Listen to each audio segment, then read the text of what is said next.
在流量為王的時代，明星的私生活似乎永遠是一道擺在大眾面前，等待被評判的開放式命題。當狗仔爆料任嘉倫酒店2晚不回家的話題如野火般在社交媒體上蔓延時，一場關於10年婚姻是否亮起公燈的猜測風暴隨之而來。這短短幾個字的標題，猶如投入平靜湖面的一顆石子，激起的漣已不僅僅是粉絲的焦慮，更是大眾對於公眾人物家庭私密空間邊界的又一次深度探討。任嘉倫這位憑借《錦衣之下》、《周生如故》、《御交記》等熱播劇穩坐當宮小生位置的演運，與圈外妻子聶歡的婚姻狀態，一夜之間成為了無數人案頭的懸疑劇。人們熱衷於從蛛絲馬跡中尋找所謂的真相，卻往往忽略了在聚光燈照不到的角落，那些觸於普通人最平凡的日常與無奈。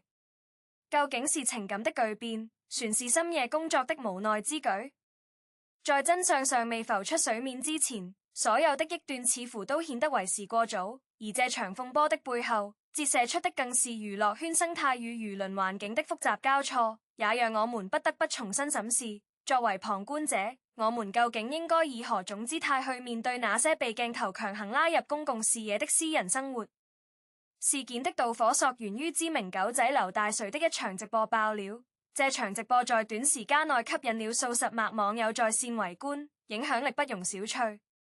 在這場引發軒然大波的直播中，劉大誰聲稱任嘉倫在上海出席某高端品牌的商務活動期間，連續2個晚上都入住了品牌方安排的5星級酒店，而並未返回其與妻子薛歡在上海共同居住的住所。基於這一簡單的行程信息，狗仔製造出了一個大膽且充滿揮劇性的推測：任嘉倫與薛歡的10年婚姻疑似出現嚴重裂痕，兩人可能已經處於事實上的分居狀態，甚至暗示情感走向已經難以挽回。這一消息如同深水炸彈，瞬間引爆了各大社交平台，相關話題火速登上熱搜榜首，閱讀量在短短數小時內突破數億，引發了網友鋪天蓋地的討論與猜測。然而，當我們冷靜下來仔細審視這則所謂的重磅爆料，其核心證據僅是一段記錄藝人工作後深夜入住酒店的模糊行程畫面，既沒有拍到夫妻爭吵的畫面，也沒有任何關於分居的實質性物件，比如搬離行李、清空私人物品或雙方長達數月毫無互動的鐵證。這種近憑過家門而不入便斷定分辨的邏輯，在缺乏其他任何佐證的情況下，顯得根基極其薄弱，更像是一場基於片面事實進行的腦補式推理創作。更值得注意的是，在直播過程中，劉大隨本人也坦誠地承認了各種操作下，我們也是沒拍到實質性證據。這句話無疑暴露了整個爆料在事實依據上的蒼白魔力，也讓越來越多理性的網友開始質疑這場爆料的可信度與初衷。面對甚囂塵上的分辨傳聞，任嘉倫方面的反應可謂迅速且果斷，其本人親自下場闢謠，言辭明確，邏輯清晰地解釋了事件的完整來龍去脈。這份來自當事人的第一手回應也成為了平息謠言最有力的武器。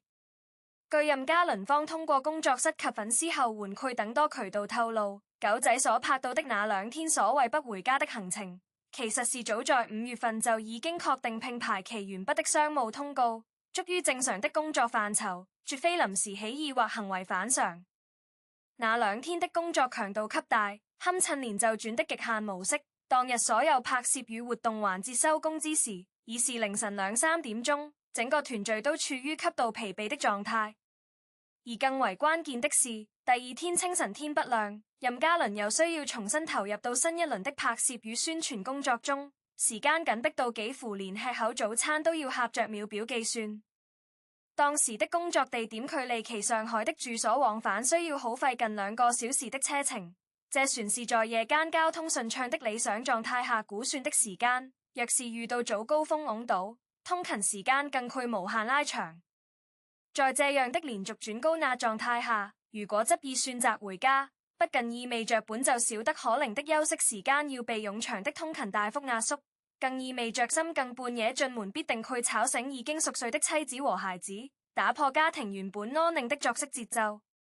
出於對家人休息的體諒與愛護，也為了讓極度疲憊的自己能多爭取哪怕1小時寶貴的睡眠時間，以應對次日高強度的工作，任嘉倫最終選擇了就近入住活動方安排的酒店。這是任何一個理性之人在類似情景下都會做出的合情合理的選擇。在澄清中，任嘉倫直言這是準足正常工作安排，沒有任何其他複雜原因，並直指所謂的分居分辨說法完全不實，純粹是無中生有的過度解構。這一解釋邏輯閉環完整，細節充分，完全契合高強度娛樂圈工作的現實常理。發布後得到了大量網友的理解與認同，輿論風向也隨之發生了明顯的轉向。值得一提的是，這並非任嘉倫與薛歡的婚姻第一次被推至風口浪尖，在此之前，這對夫妻已經多次承受過嚟自外界的無端猜測與惡意中傷。回顧兩人的情感歷程，堪稱娛樂圈一段難得的佳話。這份厚重的感情底色也讓此次的分居爆料在對比之下顯得更加站不住腳，甚至有些可笑。時間要追溯到2011年，彼時的任嘉倫尚未成名，甚至處於事業的最低谷期，生活拮據到需要精打細算每一筆開支。而薛歡正是在那時因戀母與他相識，兩人志趣相投，一言如故。從此薛歡便不離不棄，一路陪伴他度過了最艱難的打拼歲月。無論是經濟上的困迫，還是事業上的迷茫，他都始終堅定地站在他身後，給予無條件的支持與鼓勵。這段患難見真情的過往，為兩人的關係奠定了極為堅實的情感基礎，也讓任嘉倫在此後的歲月中始終對這份恩情與愛意心存感激。2016年，兩人低調領證結婚，並未對外張揚，繼續着雙手的默契與平淡的幸福。真正的考驗與高光時刻發生在2017年，這一年任嘉倫憑借古裝劇《大唐榮耀》一夜爆紅，躋身一線流量小生行列，通告不斷，片約紛至沓來，事業達到了前所未有的高度。在內娛普遍流行隱婚、擁持單身人設以迎合粉絲經濟的大環境下，任嘉倫卻做出了一個令整個娛樂圈震驚的決定。在人氣巔峰期，主動在微博公開了與聶歡相戀5年的戀情，曬出兩人牽手漫步海邊的溫馨合照，大方是愛，字裏行間滿是深情與承諾。這一勇敢的舉動在當時導致大量粉絲退粉，甚至多個品牌合作也受到衝擊，商業界值一度面臨重新評估，但他依然義無反顧，毫不後悔，因為他心裏清楚。這份給予陪伴他走過低谷的妻子最珍貴的名分與安全感，遠比虛擬的流量與人設更加重要。他曾多次在公開場合坦言，娶到薛歡是人生中最幸運的事，沒有之一。次年，隨着兒子的出生，任嘉倫正式升級為人父，對妻人的保護更是到了極致，不僅鮮少在公開場合談論家庭細節，綜藝節目中也盡量避免提及家人。更是多次通過法律途徑起訴侵犯家人隱私與名譽的行為，不惜耗費大量時間精力，也要守護這一方小小的避風港。將此次2晚不回家的爆料置於上述厚重的情感背景與行業生態下重新審視，其說服力便大打折扣，甚至顯得有些荒謬。一個在事業巔峰期敢於為了家庭放棄單身功利，多年來在圈內保持零緋聞零曖昧，且無論出席任何場合都常年佩戴婚戒的男藝人，近因為2天高強度工作後的就近住宿安排，就被輕易推斷為婚姻破裂、夫妻感情生變。這在邏輯上顯然難以自洽，甚至可以說是一種對他人感情的輕慢與不尊重。事實上，不僅僅是任嘉倫，對於絕大多數行程密集、工作連就轉的一線藝人而言，由於工作性質導致的作息顛倒與生活不規律，收工後入住劇組或活動方安排的酒店是一種極為普遍的行業常態，這早已是圈內公開的秘密。尤其是在收工時間極晚，次日又要天不亮早起的通告安排下，這一選擇不僅是對自己身體極限的負責，更是對家人的一種體貼與溫柔，避免將日夜顛倒的工作節奏帶回家中，打擾到伴侶與孩子正常的起居生活。許多有過類似工作經歷的網友在熱議中也紛紛現身說法，指出將這種行業慣例行為硬生生解構為分居與分變，實在是過度解構，甚至有強行製造新聞以博取流量之嫌。在正常人的認知裡，讓一個凌晨2、3點才收工，清晨5、6點又要出工的人，花2個小時奔波在回家路上，只為了證明自己回家過夜，這本身才是對人性與情理最大的違背。更耐人尋味的是，此次爆料的時間點恰逢任嘉倫新劇《深淵魔姦》播出前夕，這種時間上的巧合也引發了不少粉絲和路人的深度質疑，是否有人試圖利用藝人的私生活話題為新劇炒作熱度，或是為了博取流量而刻意製造負面話題以提升關注度。有細心的網友經過梳理發現，早在5月中旬，即劉大誰直播爆料的1、2個月前，網絡上就已經出現過類似的寓意式言論。一些營銷號曾含沙射影地暗示任嘉倫在上海有家，卻偏偏不回家住，但當時並未引起大規模發酵，話題熱度很快便自然消退。如今劉大誰在直播中舊事重提，旋將細節描繪得更加繪聲繪色，這種有節奏、有預熱、有爆發的操作模式，讓不少嗅覺敏銳的網友懷疑這是一場有預謀的造勢活動，意在用聳人聽聞的標題與懸念感吸引眼球，為自身直播間引流或為相關劇集製造話題熱度。相比於相信一段存續了10餘年，經歷過低谷與輝煌雙重考驗的深厚感情，卻因為2天的工作住宿安排而輕易破裂，大眾似乎更願意相信這是狗仔隊為了 KPI 與年度業績而進行的又一次看圖說話式內容生產。畢竟過往劉大誰及其同行類似的雷聲大雨點小的爆料前科並不少見，很多當初豪趁震撼內娛的實錘最終都被證實不過是捕風捉影、虛張聲勢，真相遠遠沒有標題那般驚心動魄。在經歷了無數次狼來了的揮馬之後，如今的網友已經越嚟越具備辨別能力，不懼再輕易被幾個聳動的字眼牽着鼻子走。此外，從法律層面來看，任嘉倫團隊對於此類侵犯名譽權的謠言向來採取零容忍態度，這也是他們一貫堅持的底線原則。前幾年，當網絡上出現關於他婚內出軌、夜配神秘女子等更加嚴重的不實傳聞時，任嘉倫方不近多次發布嚴正聲明闢謠，逐一駁斥不實指控，更是直接對造謠者提起法律訴訟並悉數勝訴。法院最終判決造謠者公開道歉並賠償精神損害撫慰金，用法律武器堅定擁護了自己的清白與家庭的聲譽。這種強硬且高效的法律擁權先例，也使得此次狗仔的爆料更像是一次缺乏底氣的冒險賭博。一旦當事人決定追究法律責任，造謠者面臨的將是切實的賠償與公開道歉的困境。法律界多位資深律師指出，這種基於片面事實、刻意給出傾向性列輪聘引導公眾產生錯誤認知的行為，已涉嫌構成軟誹謗或名譽侵權，嚴重侵犯了當事人的名譽權與生活安寧權。在法治日益健全、公民擁權意識不斷增強的當下，任何輿論審判都不應凌駕於事實和法律之上，更不應以犧牲他人隱私為代價來換取短暫的流量狂歡。回顧整起事件的前因後果，我們看到的是一場由碎片化信息、主觀臆想與利益勾動共同構成的鬧劇，而鬧劇的核心恰恰是真相的缺席與理性的退場。